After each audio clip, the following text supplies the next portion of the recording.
Hey guys, so today's topic is classification of venous sinuses, and most of us know that venous sinuses are of two types, paired and unpaired. Let's start with paired sinuses. So the mnemonic for remembering paired sinuses is medicine teacher said cavernous sinus is paired sinus.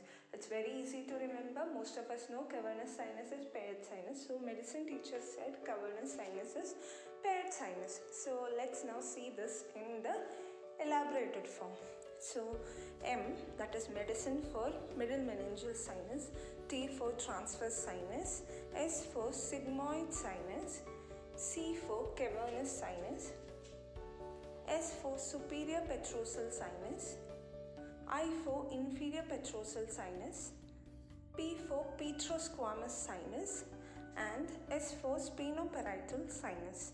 So medicine, M for middle meningeal sinus, okay, T for transverse sinus, S for sigmoid sinus, C for cavernous sinus, S for superior petrosal sinus, I for inferior petrosal sinus, petrosquamous sinus, sphenoparietal sinus. Okay, medicine teacher said cavernous sinus is paired sinus. Now coming to the unpaired sinuses.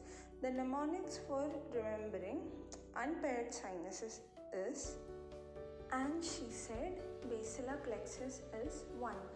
A for anterior intercavernous sinus, S for superior sagittal sinus, S for straight sinus, B for basilar plexus, P for posterior intercavernous sinus, I for inferior sagittal sinus, O for occipital sinus.